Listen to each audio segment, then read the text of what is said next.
Yeah, I mean, what I want to do is start with an urban permaculture design course, anchoring it here, but then also operating in a few other sites in town. So, you know, running maybe 5 days or 6 days here. A size assessment goes, this is all you need. You'll grow all the picking vegetables you need for a family here. So that will be all the lettuces and tomatoes and peppers and, you know, all your kitchen stuff in a garden this size, no problem.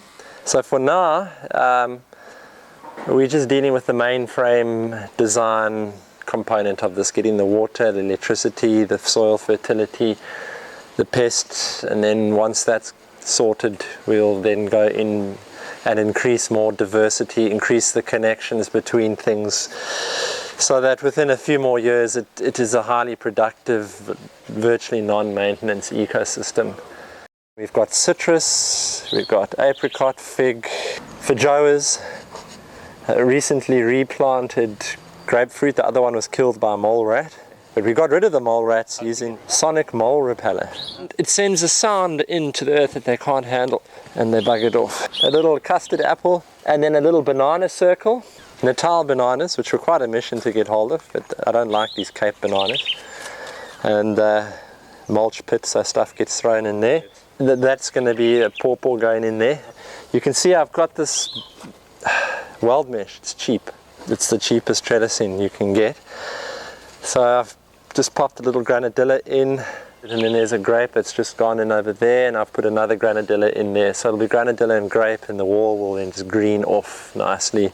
This is a small fruit cage. It's also just evolving. The blueberries and then the English gooseberries are going.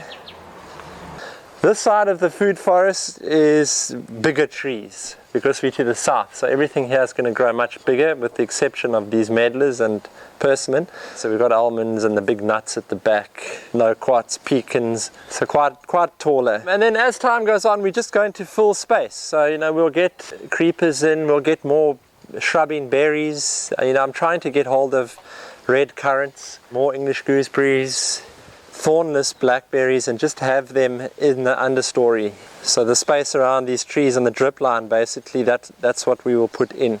So this is a pecan, and then this is a special pomegranate. It's got small seeds, lots of flesh. So we decided this is what we would designate for the lawn. So we've got buffalo grass, which is indigenous grass. It's not invasive. And then the vetiver encases it and stops it shooting out, and then is also a source of mulch, because that's the other challenge obviously in the city, getting mulch. This little tank then gets moved in there and it becomes a liquid manure tank, which we will feed comfrey and stuff from the garden to deal with this issue we're having of the trace element and nitrogen deficiencies. So then that will just be constantly kept going. Basically you'd make a tea bag out of a bit of shade cloth and then throw the stuff in, a bit of cow dung, a bit of chicken dung. So that's an essential element. That is a worm farm over there in the bath, but it's too small. So what I'd like to actually do here is make underneath this tank, use that as a worm farm. The compost toilet's going to go there, which is going to replace the flush toilet, and then we can close off the septic tank here and have the compost toilet. Also the hot water, it's all solar. So we've got two systems. We've got that one there, which is a 200 litre vacuum tube, and it's got an element in it, and that feeds the kitchen and the shower. And then we've got a smaller 100 litre, very efficient actually, very impressed with it, 100 litre solar geyser with no element that feeds the bathroom there. We've looked into the possibilities of water and urban sustainability.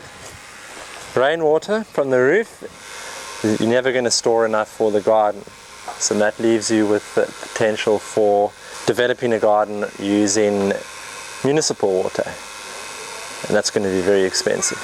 It's not sustainable because the price of that is going to climb as well. So if possible, then a borehole, but this is not actually a borehole, this is a well point. So when we got here, they had this big 220 volt pump here pumping out of the well point, and I did a few calculations and realized the electricity cost for pumping would negate any advantage that you would gain by having your own water. So I then went on a search to find a solution, and I came up with this here. Most efficient pump you will find. It's a Groundcover slow pump. So a surface pump. It can extract water from 6 meters, although this is only about 3 meters. It uses 60 watts of power to run, and it pumps 900 liters an hour. Simple, cheap 110 watt solar panel is all you need to run it. It's just going straight off the sun. And so I can get in summer realistically 9,000 liters a day. So there's more water than we need. Cape Town, there's a lot of iron in the groundwater. It makes that red on the water. Exactly. So the way for dealing with that is this thing. Berm filter. Expensive. It takes 70% of the iron out. Not all of it. It's impossible to get all of it out. Is the iron bad for the plants? Well, not for the plants, but for the house it's terrible. So this place runs off rainwater. The house runs off rainwater for 9 months of the year. But it's now that it doesn't, because there's not enough storage. I've worked out in Cape Town, because the problem in Cape Town is you don't have summer rain. So anywhere else in South Africa, 10,000 liters of storage would be more than enough, because you're constantly getting a top up. Yeah. Okay, but here obviously in summer you don't. So for a family, 30,000 liters is what you need. 30,000 liters of storage, 100% through the year, off grid for the house, not the garden. But that's great, because it means your drinking water is pure, your washing water is pure, everything, there's no chemicals, fluoride or whatever in your house. So then obviously the garden's a matter of design. I could technically pump water straight from the well point into the irrigation system if I wanted to, but then there are issues, because you can only irrigate in the heat of the day, which is not ideal. What happens is I pump out of the well point into this tank here, 5,000, which is at 3 meters, so it gives me 0.3 of a bar.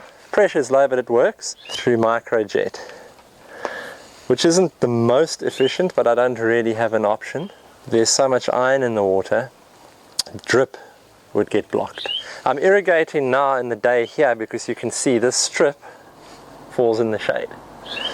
But most of the irrigation will happen at night for efficiency. And then here we have colonized the pavement. I've put some indigenous in, got an erythrina. I'm actually going to put a little microjet and a pigeonwood and a plectranthus forest spur flower. And then this, obviously this carpobrotus is a really, really nice ground cover. Pigeonwood, it's the fastest growing tree in the country. Can do, in the right conditions, 3 meters a year. The same family as a stinkwood. So the buddleias have done very well, looking strong. The camphor bushes have done very well. So this will be a hedge eventually. And then we've got olives here.